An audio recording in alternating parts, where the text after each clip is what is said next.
encountered the King in Yellow before, you just didn't know it. Chambers' book went on to inspire a ton of early horror writers, people like H.P. Lovecraft. And the concepts that Chambers mentions in this short story were incredibly ahead of their time in 1895.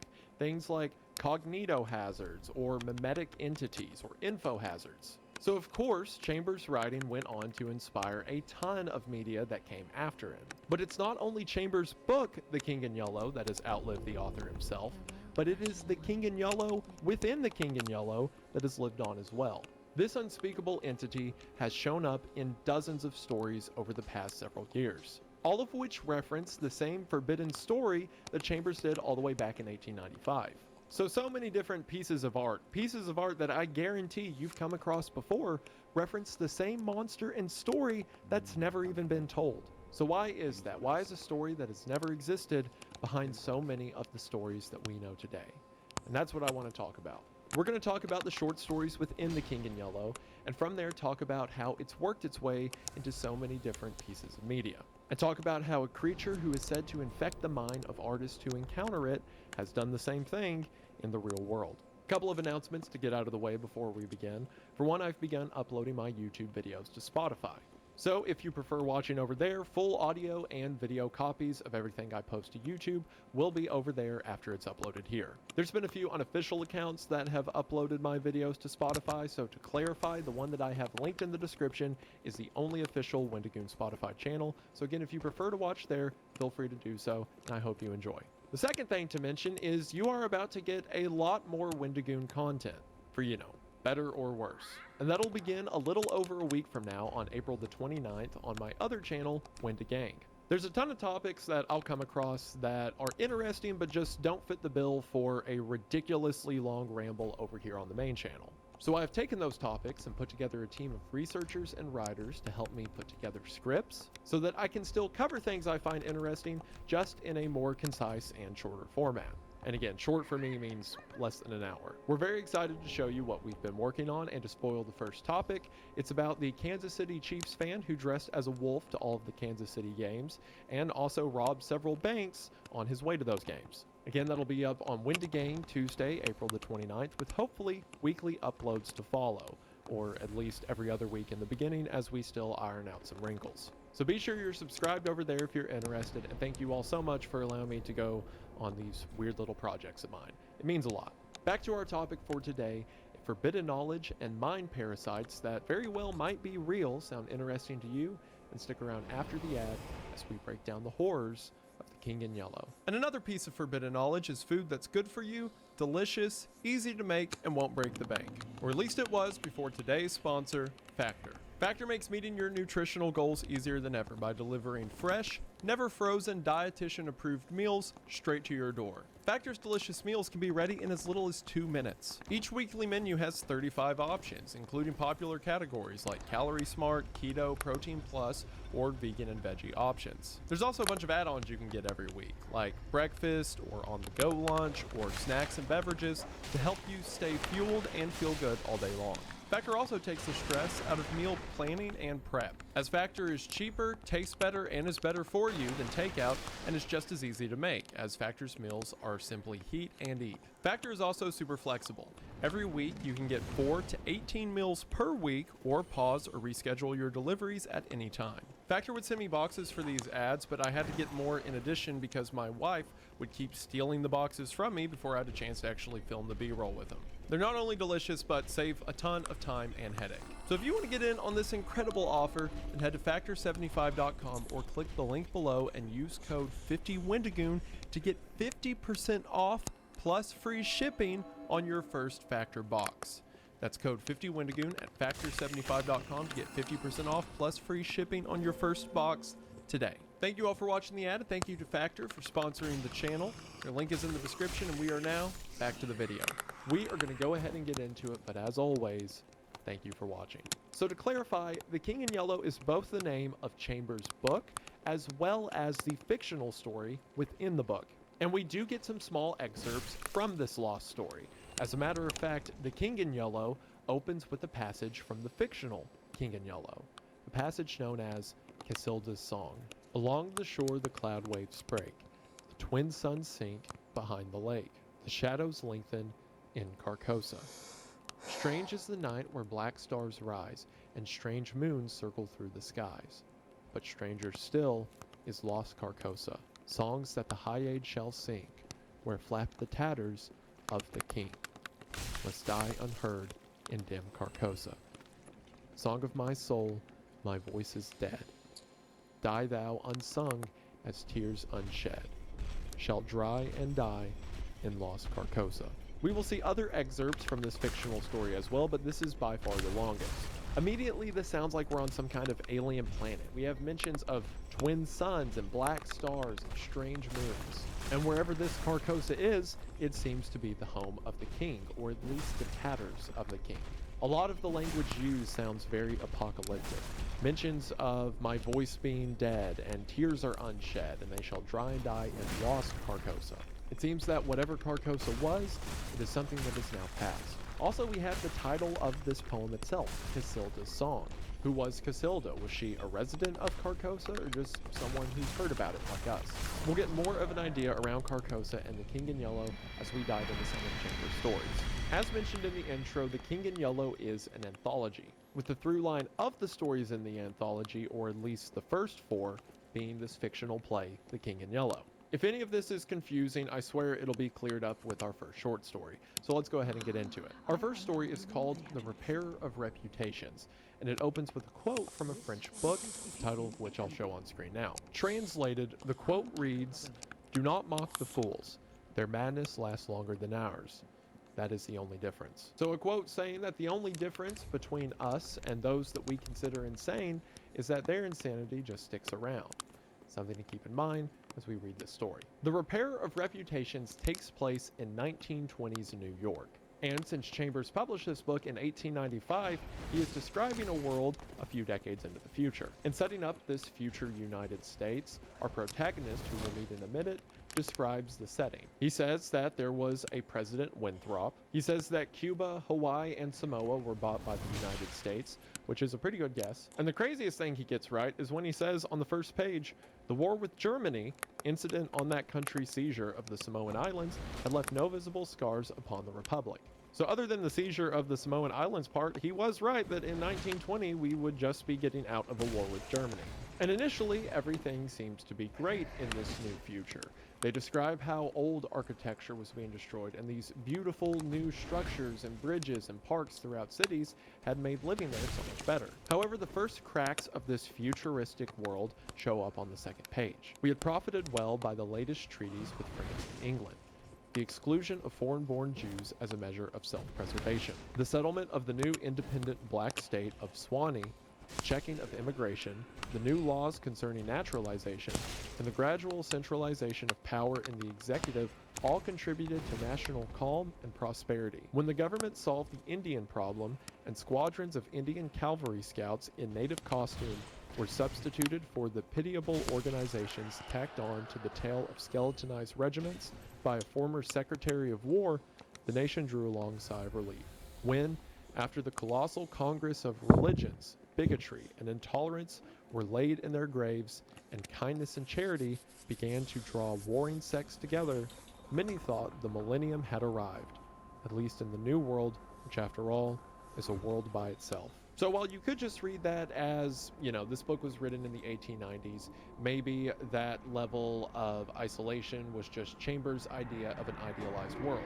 But I don't think so, for one, because of what else we find out about this world in the next paragraph, but two, because Chambers specifically mentions that this new world is one without bigotry or intolerance, which it seems purposeful to place that sentence right after the sentence that said everyone who wasn't the same ethnicity or shared the same ideas was kicked out. The world seems to be resting on a kind of hypocrisy, one that becomes apparent on the next page. In the city of New York, the summer of 1899 was signalized by the dismantling of the elevated railroads. The summer of 1900 will live in the memories of New York people for many a cycle. The Dodge statue was removed in that year, and the following winter began that agitation for the repeal of the laws prohibiting suicide, which bore its final fruit in the month of April 1920, when the first government lethal chamber was opened on Washington Square.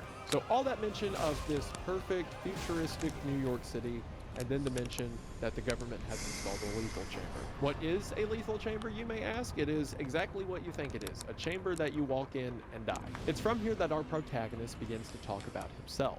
Our protagonist is a man named Hildred Castaigne. And in the first few paragraphs that Hildred talks about himself, we get a lot of information not only about him, but about this King in Yellow. I'd walked down that day from Dr. Archer's house on Madison Avenue, where I had been as a mere formality.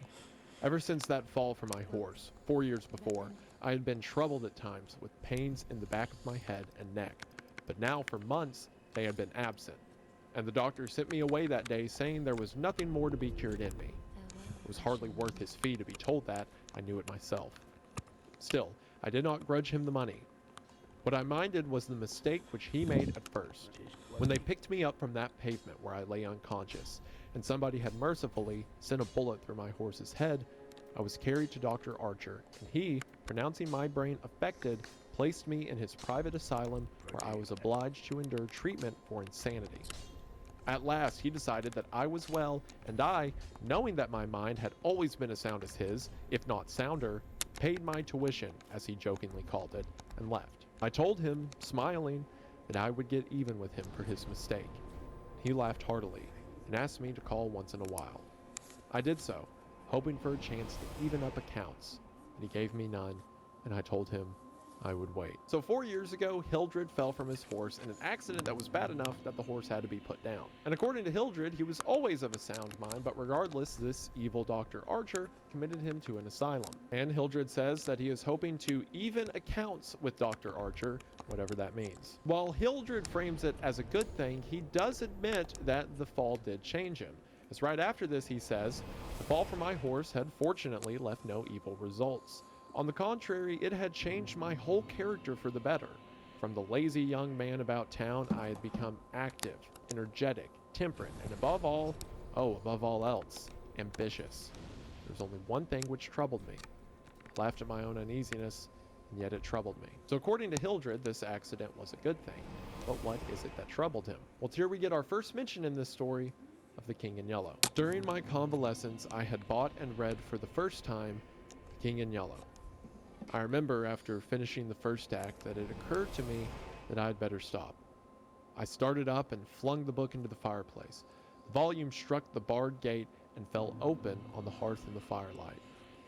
If I had not caught a glimpse of the opening words in the second act, I should never have finished it. But as I stooped to pick it up, my eyes became riveted to the open page. With a cry of terror, or perhaps it was of joy so poignant that I suffered in every nerve, I snatched the thing out of the coals and crept shaking to my bedroom, where I read it and reread it, and wept and laughed and trembled with a horror which at times assails me yet. This is the thing that troubles me. So while committed to an asylum, Hildred read The King in Yellow. And although he says the first act didn't have an effect on him, he was still compelled to throw it into the fireplace. But as soon as he saw the opening words of the second act, he was transfixed. Think about it. He just saw a few words in the second act, and from there began crying and dragged the book to his bedroom. And then we know after his asylum stay that he completely changed as a person. Again, for the better according to him, as far as we know now. As far as his description of this book, The King in Yellow itself, or the play that is, again, to clarify, The King in Yellow is both Chambers' book, the fictional play / book in the story, and the character within the fictional play / book in the real book. So when describing this play, this is all that Hildred says. "This is the thing that troubles me, for I cannot forget Carcosa, where black stars hang in the heavens, where the shadows of men's thoughts lengthen in the afternoon, when the twin suns sink into the lake of Hali. My mind will bear forever the memory of the pallid mask. I pray God will curse the writer, as the writer has cursed the world with this beautiful, stupendous creation, terrible in its simplicity, irresistible in its truth, a world which now trembles before the King in Yellow. So we see some similarities between what Hildred is describing and Casilda's song mentioned in the opening. The twin suns, Lake of Hali. We get a mention of something called the Pallid Mask, which will be a recurring theme throughout some of the stories, or in other words, a pale mask. Many interpret the Pallid Mask as what the King in Yellow himself wears, but again, that's up for interpretation. Again, we get glimpses of this fictional story, but we never actually see it, just the effect it has on people who do see it. And it seems that Hildred isn't the only one who has had a profound effect because of this story. When the French government seized the translated copies, which had just arrived in Paris, London, of course, became eager to read it.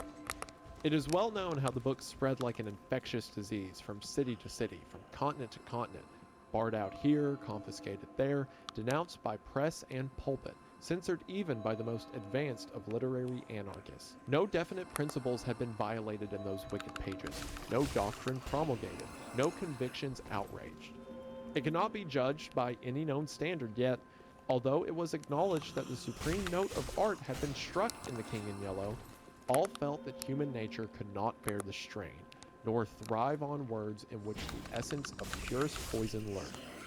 The very banality and innocence of the first act only allowed the blow to fall afterward with more awful effect. So the entire world has developed a stigma around this book. Even though no one can say explicitly what is wrong with it, everything from churches to news sources are saying it shouldn't be touched. There's translations being made in France that are confiscated by the police because the book is banned there. According to Hildred, everyone admits that it is supreme art, but they also all say that no one should touch it. So perhaps the book is just floating around in secretive circles. Perhaps it's coming into people's hands, like Hildred when he just so happened to buy it while he was in an asylum. And while it seems that the book has been widely banned, there are effects in this world that seem to come from the book itself. As mentioned earlier, we have a society that says it's free of bigotry and intolerance after it got rid of everyone they don't want to tolerate. And the most striking insanity is that of the lethal chamber.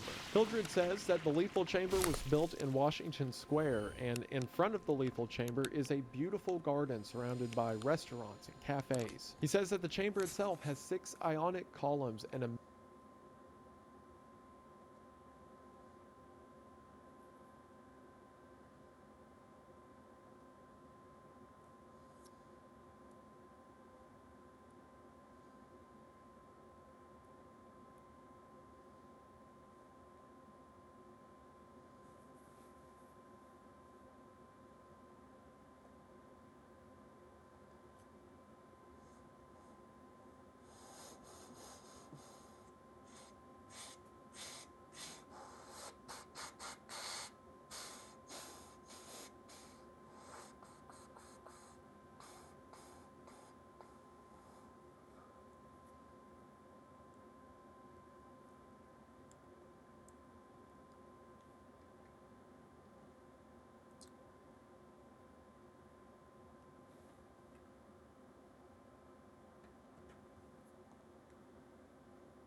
massive bronze door. He also says a splendid marble group of Fates stood before the door, the work of a young American sculptor, Boris Yvain, who had died in Paris when only 23 years old.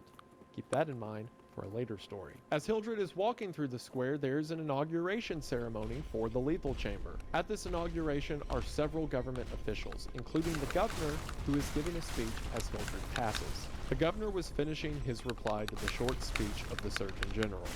I heard him say, "The laws prohibiting suicide and providing punishment for any attempt at self-destruction have been repealed. The government has seen fit to acknowledge the right of man to end an existence which may have become intolerable to him through physical suffering or mental despair. It is believed that the community will be benefited by the removal of such people from their midst. Since the passage of this law, the number of suicides in the United States has not increased. Now the government has determined to establish a lethal chamber in every city, town, and village in the country. It remains to be seen whether or not that class of human creatures, from whose desponding ranks new victims of self-destruction fall daily, will accept the relief thus provided." He paused and turned to the white lethal chamber. The silence in the street was absolute. "There, a painless death awaits him who can no longer bear the sorrows of this life. If death is welcome, let him seek it there." Then quickly, turning to the military aide of the president's household, he said, "I declare the lethal chamber open."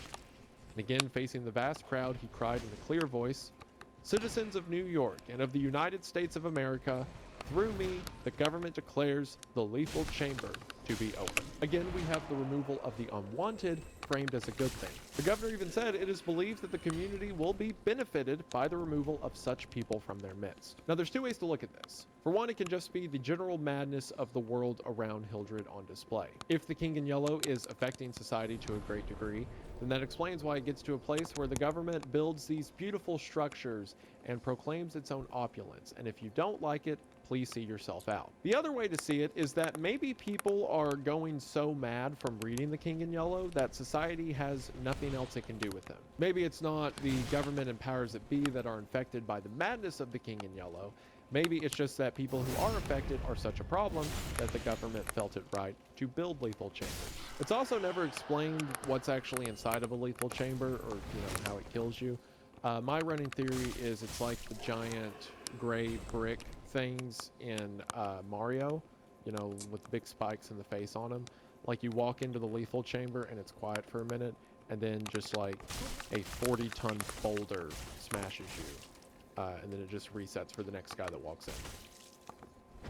I guess it could also be like a gun or something, but I like my version better. After this, Hildred Castaigne goes to an armorer's shop, ran by a man named Hawberk. When Hildred walks into the shop, Hawberk says, "Come in, Mr. Castaigne," and quickly, Hawberk's daughter, Constance, stands up and turns the corner to greet him, only to be disappointed when she sees that it's Hildred. Hildred explains to us that this is because Constance is in love with Hildred's cousin, Louis Castaigne, and Louis is currently on a deployment with the military, but is due to be home soon. Hildred says he loves to be in the armorer's shop to hear the clinking of metal and see the restoration and creation of pieces of armor. Despite this, however, he says he doesn't care for Hawberk or his daughter Constance. As a matter of fact, he says on page 6, "I love to hear the music of steel brushing against steel, the mellow shock of the mallet on thigh pieces, and the jingle of chain armor. That was the only reason I went to see Hawberk. He had never interested me personally, nor did Constance, except for the fact of her being in love with Louis. This did occupy my attention, and sometimes even kept me awake at night. But I knew in my heart that all would come right, and that I should arrange their future as I expected to arrange that of my kind doctor, John Archer." What? For some reason, Louis and Constance being in love with each other bothers Hildred a lot, and he says he's going to arrange their future in the same way he plans to arrange the future for Dr. Archer, which is probably not a good thing. After small talk, Hildred tells us that the real reason he's there is to see the man who lives above the armorer's shop, a man named Mr. Wilde. When Hildred begins to make his way upstairs, the following conversation takes place. "Are you going upstairs to see the lunatic again?" laughed old Hawberk. If Hawberk knew how I loathe the word lunatic, he would never use it in my presence. It rouses certain feelings within me which I do not care to explain. However, I answered him quietly. I think I shall drop in and see Mr. Wilde for a moment or two. Poor fellow, said Constance with a shake of the head. It must be hard to live alone year after year, poor, crippled, and almost demented. It is very good of you, Mr. Castaigne, to visit him as often as you do. I think he is vicious, observed Hawberk, beginning again with his hammer. I listened to the golden tinkle on the greave plates. When he had finished, I replied, No, he is not vicious, nor is he in the least demented. His mind is a wonder chamber, from which he can extract treasures that you and I would give years of our life to acquire. Hawberk laughed. I continued, a little impatiently. He knows history as no one else could know it. Nothing, however trivial, escapes his search, and his memory is so absolute, so precise in details, that were it known in New York that such a man existed, the people could not honor him enough. Nonsense, muttered Hawberk, searching on the floor for a fallen rivet. Is it nonsense? I asked, managing to suppress what I felt. Is it nonsense when he says that the tassets and cuissards of the enameled suit of armor commonly known as the Prince's Emblazoned can be found among a mass of rusty theatrical properties, broken stoves, and rag pickers refused in a garret in Pell Street? Hawberk's hammer fell to the ground, but he picked it up and asked, with a great deal of calm, how I knew that the tassets and left cuissard were missing from the Prince's Emblazoned. I did not know until Mr. Wilde mentioned it to me the other day. He said that they were in the garret of 998 Pell Street. Nonsense, he cried, but I noticed his hand trembling under his leather apron. Is this nonsense too? I asked pleasantly. Is it nonsense when Mr. Wilde continually speaks of you as the Marquise of Avonshire, and of Miss Constance? I did not finish, for Constance had started to her feet with terror written on every feature. Hawberk looked at me and slowly smoothed his leather apron. That is impossible, he observed. Mr. Wilde may know a great many things. About armor, for instance, and the Prince Emblazoned, I interposed, smiling. Yes, he continued slowly. About armor also, maybe, but he is wrong in regard to the Marquise of Avonshire, who, as you know, killed his wife's traducer years ago, and went to Australia where he did not long survive his wife. Mr. Wilde is wrong, murmured Constance. Her lips were blanched, but her voice was sweet and calm. Let us agree, if you please, that in this one circumstance, Mr. Wilde is wrong, I said. So, a lot of context there. Whoever this Mr. Wilde is upstairs, Constance and Hawberk think that he's mad. This angers Hildred, who can barely suppress his rage, not only at the mention of Mr. Wilde being mad, but just at the mention of words like lunatic. And maybe the truth is somewhere in the middle, between him being an all-knowing sage and madman. Because according to Hawberk, Mr. Wilde is right that this piece of armor does have some missing components. And we're going to find out later in the story that Mr. Wilde was right about those missing pieces being exactly where Wilde said they'd be. But then Wilde also accused Hawberk of being a guy who murdered his wife's partner and then died in Australia. And that is never brought up again. So I guess we're to assume that's right. That Hawberk killed the man who was sleeping with his wife and then changed his name. Regardless, Hawberk and Constance seem to think that Mr. Wilde is mad, and Hildred gets really upset at that idea. So Hildred goes upstairs and opens a door at the end of the hallway, and Mr. Wilde lets him in. And at our first description of Mr. Wilde, we can probably see why other people have the opinion of him that they do. When it says on page 10, when he had double locked the door and pushed a heavy chest against it, he came and sat down beside me, peering up into my face with his little light-colored eyes. Half a dozen new scratches covered his nose and cheeks, and the silver wires which supported his artificial ears had become displaced. I thought I had never seen him so hideously fascinating. He had no ears. The artificial ones, which now stood out at an angle from the fine wire, were his one weakness. They were made of wax and painted a shell pink. The rest of his face was yellow. He might better have reveled in the luxury of some artificial fingers for his left hand, which was absolutely fingerless, but it seemed to cause him no inconvenience, and he was satisfied with his wax ears. So the dude is yellow. He's later described as like a sickly appearance. So I imagine yellow like seasick or like jaundiced yellow. And he has no ears. He has fake ones that are held on by silver wire. He has no fingers.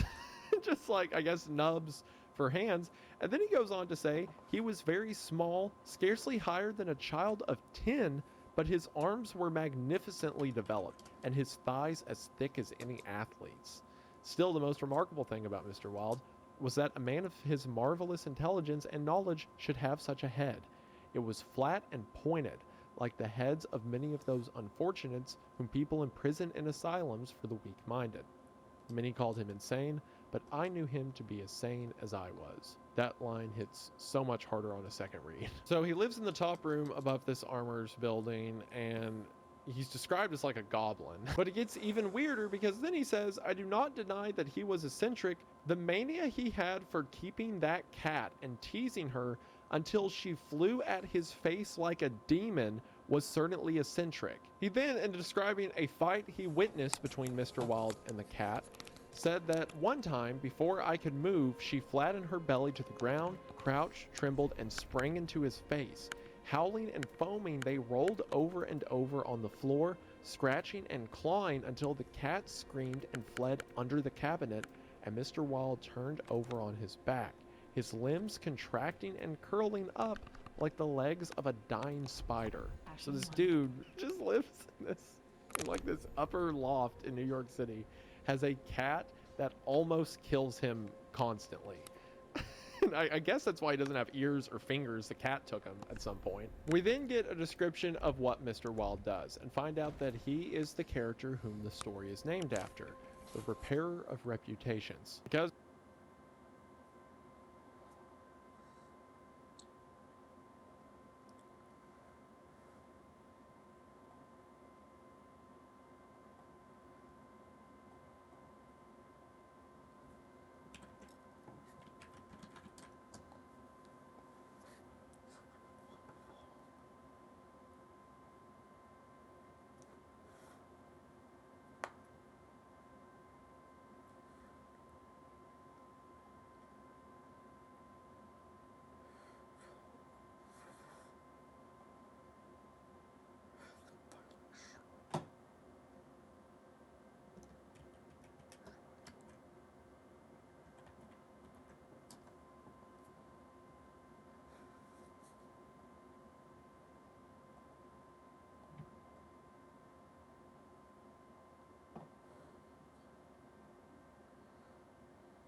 apparently, Mr. Wilde has a business repairing the reputations of people who had had their reputation damaged. According to him, people send letters and money to seek out his service. In an example he gives, he says, P. Green Dusenberry, minister of the gospel, Fair Beach, New Jersey. Reputation damaged in the Bowery.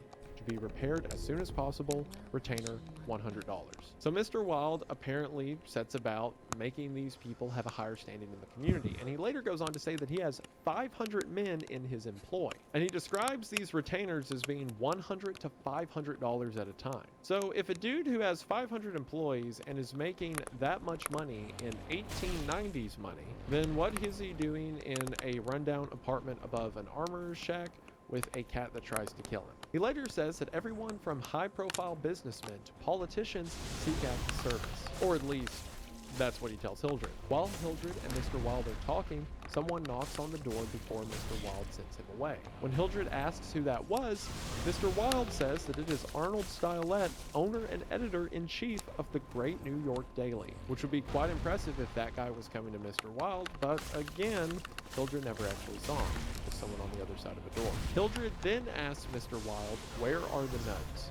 And Mr. Wilde hands him a copy of the Imperial Dynasty of America. From there, Hildred says this: one by one, I studied the well-worn pages, worn only by my own handling, and although I knew all by heart from the beginning, when from Carcosa, the Hyades, Hastur, and Aldebaran, to Castaigne, Louis de Calvados, born December 19th, 1877.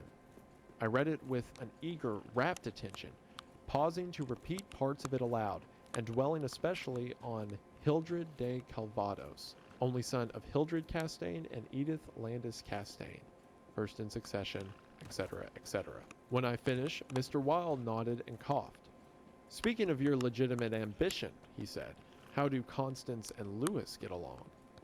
She loves him, I replied simply. The cat on his knee suddenly turned and struck at his eyes, and he flung her off and climbed onto the chair opposite me. And Dr. Archer, but that's a matter you can settle any time you wish, he added. Yes, I replied. Dr. Archer can wait, but it is time I saw my cousin Lewis. It is time, he repeated. Then he took another ledger from the table and ran over the leaves rapidly. We are now in communication with 10,000 men, he muttered. We can count on 100,000 within the first 28 hours, and in 48 hours, the state will rise en masse. The country follows the state, and the portion that will not, I mean California and the Northwest, might better never have been inhabited. I shall not send them the yellow sign. The blood rushed to my head, but I only answered, a new broom sweeps clean. The ambition of Caesar and of Napoleon pales before that which could not rest until it had seized the minds of men and controlled even their unborn thoughts, said Mr. Wilde. You are speaking of the King in Yellow, I groaned with a shudder. He is a king who emperors have served. I am content to serve him, I replied. Mr. Wilde sat rubbing his ears with his crippled hand.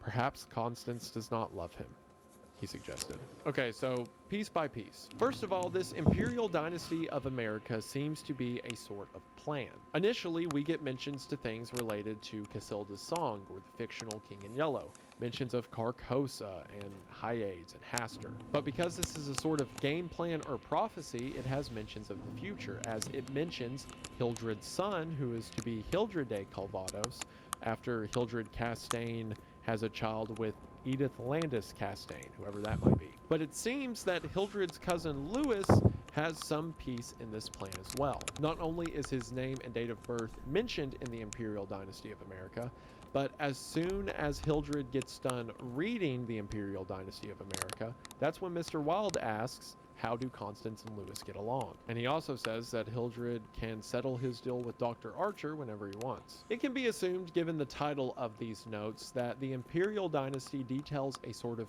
coup that is to take place, and that this coup specifically is for the King in Yellow, a concept and ambition that is greater in mind than Caesar and Napoleon, as Mr. Wilde says. And according to Mr. Wilde, as a part of this coup, he's in communication with 10,000 men who are going to start, I guess, grassroots movements in order to help the coup take effect, and that areas that will not go in line with this coup will not be sent the yellow sign. But whatever this plan is, again, Lewis and Constance's romance has some effect on it. The two are cut off by the sound of music from the parade on the street below. Hildred looks out the window to see that Lewis's regiment has arrived back from their deployment. Mr. Wilde remarks that Hildred needs to talk to Lewis, and Hildred leaves to go back to his home. It's after Hildred gets home on page 14 that we get this interesting description. Here I lunched comfortably, read the Herald and the Meteor, finally went to the steel safe in my bedroom and set the time combination. The 3 3/4 minutes which it is necessary to wait while the time lock is opening are to me golden moments. From the instant I set the combination to the moment when I grasp the knobs and swing back the solid steel doors, I live in an ecstasy of expectation. Those moments must be like moments passed in paradise. I know what I am to find at the end of the time limit. I know what the massive safe holds secure for me alone, and the exquisite pleasure of waiting is hardly enhanced when the safe opens and I lift from its velvet crown a diadem of purest gold, blazing with diamonds. I do this every day, and yet the joy of waiting and at last touching again the diadem only seems to increase as the days pass. It is a diadem fit for a king among kings, an emperor among emperors. The King in Yellow might scorn it, and it shall be worn by his royal servant. I held it in my arms until the alarm in the safe rang harshly, and then tenderly, proudly, I replaced it and shut the steel doors. So every day Hildred goes to this safe and gets out a diadem, or effectively a crown, puts it on his head, enjoys the ecstasy of it, as you heard, and then puts it back in the safe. Again, we're getting clues of a coup, we're getting clues of some grand plan, and we're getting Hildred's obsession with wearing a crown. After this, Hildred goes and looks out the window of his apartment, and from his apartment window, he can see the lethal chamber at Washington Square. And it's here that it seems the lethal chamber has its first customer. As I was turning carelessly away, a slight commotion in the group of curious loiterers around the gates attracted my attention. A young man had entered and was advancing with nervous strides along the gravel path which leads to the bronze doors of the lethal chamber. He paused a moment before the fates, and as he raised his head to those three mysterious faces, the pigeon rose from its sculptured perch, circled about for a moment, and wheeled to the east. The young man pressed his hand to his face, and then with an undefinable gesture sprang up the marble steps. Bronze doors closed behind him, and half an hour later, the loiterers slouched away. The frightened pigeon returned to its perch in the arms of fate. So again, we don't know exactly what happens in the lethal chamber, but we know that people go in there to die. I like this little moment right after we see Hildred's madness of putting the crown on his head and feeling the ecstasy of it. We see another example of the madness of the King in Yellow as someone makes their way into the lethal chamber.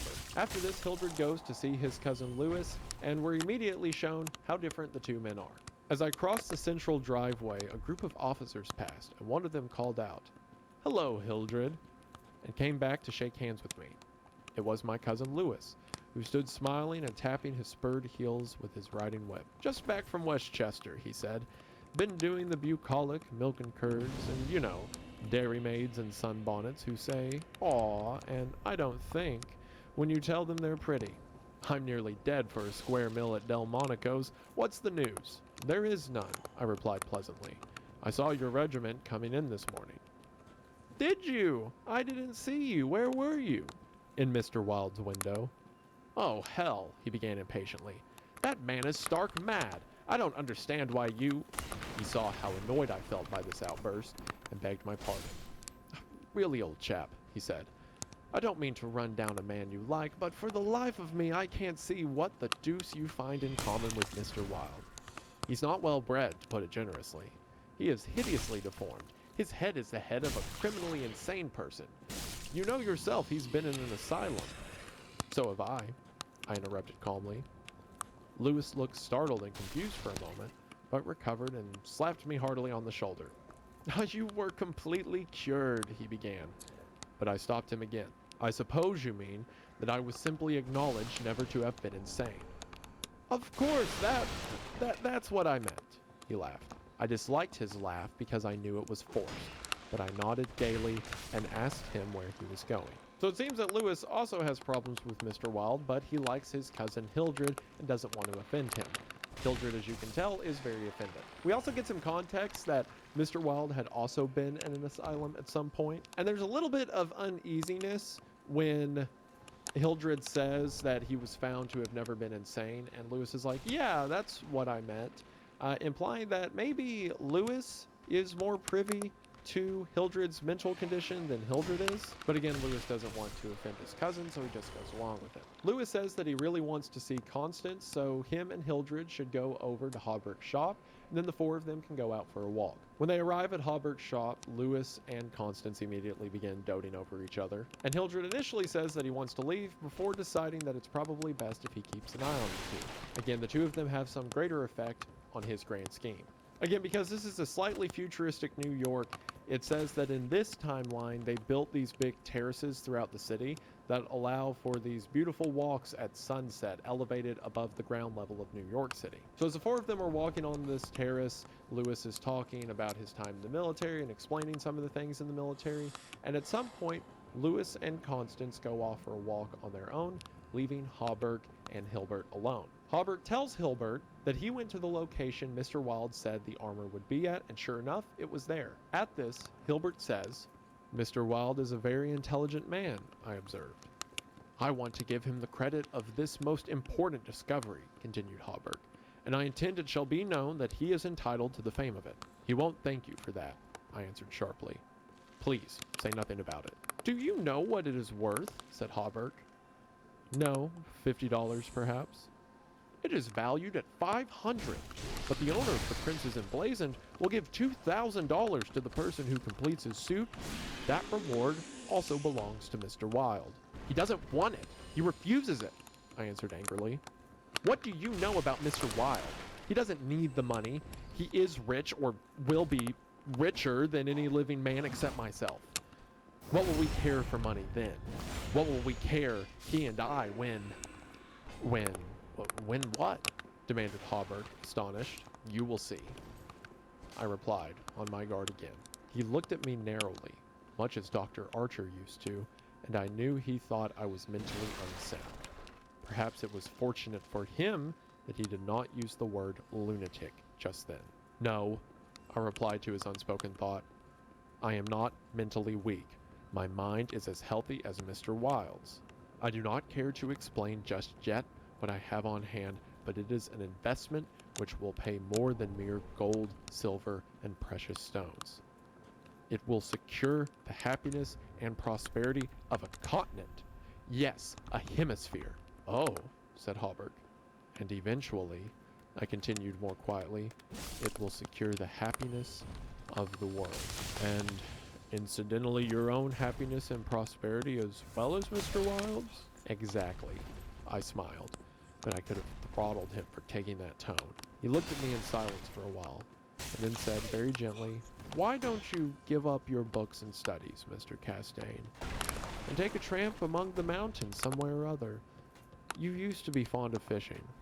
Take a cast or two at the trout in the Wranglies. I don't care for fishing anymore, I answered without a shade of annoyance in my voice.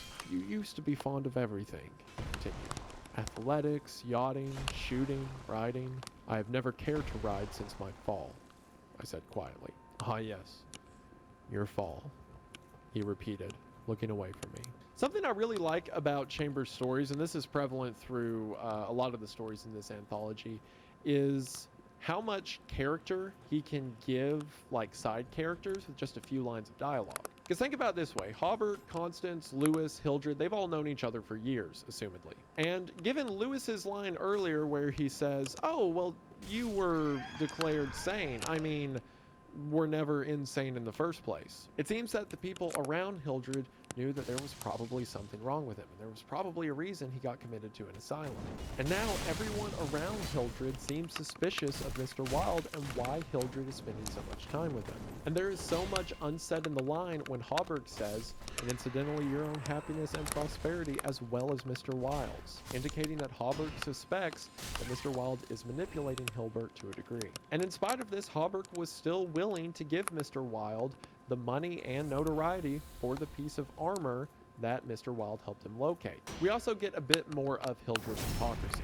Earlier he said that after his fall he went from quiet and timid to outgoing and ambitious. But here we have mentioned that he doesn't really do anything anymore. He used to be into athletics, yachting, shooting, and riding. And now he just talks to Mr. Wilde. We also get a bit more of a look at what this plan is, what the Imperial Dynasty of America might be. As Hildred says soon, him and Mr. Wilde won't need money, as Mr. Wilde will be the second richest person in the world next to Hildred, and that this plan will eventually bring happiness to the entire world. We also see more signs of Hildred's anger coming through, and it's pretty apparent that Hawberk cares about Hildred, but in spite of that, Hildred says it's good Hawberk didn't choose to say the word lunatic, and says he could have choked him for Hawberk using a certain tone of voice. After this interaction, Hilbert says, I thought this nonsense had gone far enough, so I brought the conversation back to Mr. Wilde, but he was scanning my face again in a manner highly offensive to me. Mr. Wilde, he repeated, do you know what he did this afternoon? He came downstairs and nailed a sign over the hall door next to mine. It read, Mr. Wilde, repairer of reputations, third bell. Do you know what a repair of reputations can be? I do, I replied, suppressing the rage within. Oh, he said again. For one, this is more pointing out that Mr. Wilde is not actually a repairer of reputations or isn't as prolific as he claims to be, because again, a guy with 5,000 men or 500 men in his employ who is doing work for like politicians and businessmen wouldn't just now be putting a sign up. But again, even a snide remark at Mr. Wilde's occupation makes Hildred angry. Constance and Lewis walk back and the four of them begin to walk away. But after hearing Lewis and Constance sweet talk each other, Hildred remarks that it was time that he should speak of important matters with his cousin. We then skip forward some days or weeks as Hildred is once again standing in his apartment wearing the crown. One morning early in May, I stood before the steel safe in my bedroom, trying on the golden jeweled crown. The diamonds flashed fire as I turned to the mirror, and the heavy beaten gold burned like a halo about my head. I remembered Camilla's agonized scream and the awful words echoing through the dim streets of Carcosa. They were the last lines in the first act, and I dared not think of what followed. Dared not, even in the spring sunshine, there in my own room, surrounded with familiar objects, reassured by the bustle from the street and the voices of the servants in the hallway outside. For those poisoned words had dropped slowly into my heart, as death sweat drops upon a bedsheet and is absorbed. Trembling, I put the diadem from my head and wiped my forehead. But I thought of Hastur, of my own rightful ambition, and I remembered Mr. Wilde as I had last left him, his face all torn and bloody from the claws of that devil's creature, and what he said. Ah, what he said. The alarm bell in the safe began to whir harshly, and I knew my time was up, but I would not heed it, and replacing the flashing circlet upon my head, I turned defiantly to the mirror. I stood for a long time absorbed in the changing expression of my own eyes. The mirror reflected a face which was like my own, but wider, and so thin that I hardly recognized it. All the time I kept repeating between my clenched teeth, "The day has come, the day has come," while the alarm in the safe whirred and clamored and the diamonds sparkled and flamed above my brow. I heard a door open, but did not heed it. It was only when I saw two faces in the mirror. It was only when another face rose over my shoulder and two other eyes met mine. I wheeled like a flash and seized a long knife from my dressing table, and my cousin sprang back very pale, crying, "Hildred, for God's sake!" Then as my hand fell, he said, "It's I, Lewis. Don't you know me?" I stood silent. I could not have spoken for my life. He walked up to me, took the knife from my hand. So again, Hildred is wearing the crown and thinking of Carcosa and the Yellow King, but this time he leaves it on for too long. It's interesting that he has to set an alarm to keep him from leaving the crown on for too long, but again, this time he ignores it. And we're given more clues as to this Yellow King story. Camilla can be assumed to be a character from the play. In the last lines of the first act, she screams in the streets of Carcosa. And again, this is before the play's second act that seems to draw people in and turn them mad. Words that even in Hildred's current state, he can't dare think about. When he says he looks in the mirror and sees a face that looks like his own, he says that the face is much thinner and wider, or in other words, much more pale. The pallid mask that was mentioned earlier, pallid has the same root word as pale. In other words, the mask is pale or white or ghostly. So it seems that here, after wearing the crown too long and looking in the mirror, it's almost as if Hildred sees a sickly version of himself that is beginning to take on characteristics like the pallid mask. And whatever this grand scheme is, as Hildred says, the day has come. And it takes Lewis showing up for him to snap out of it, and even then, it's after Hildred swings a knife at Lewis. Lewis is a trooper for putting up with this guy, by the way. When Lewis tells Hildred to take all of that off, Lewis remarks, "Take off that brass crown and toddle into the study." Then after this, Hildred says, "I was glad he thought the crown was made of brass and paste, that I didn't like him any better for thinking so." And then while holding the crown, Lewis says, "It's dear at 50 cents, he said. What's it for?" And then Hildred says, "I did not answer, but took the circlet from his hands and placing it in the safe, shut the massive steel door." So Lewis has twice referred to the crown as brass and worth 50 cents. Lewis could be wrong, or what I think is more likely is it's actually a worthless crown, but in Hildred's mind, it's a golden crown full of diamonds. I mean, it makes sense that that's in his head, because how would this guy afford like a super expensive crown otherwise? I mean, maybe if Mr. Wilde is right about being a repairer of reputations, but again, I'm pretty sure he's lying. Lewis also points out something interesting in Hildred's house when he says, "See here, old fellow," he began, "I've got something to suggest to you.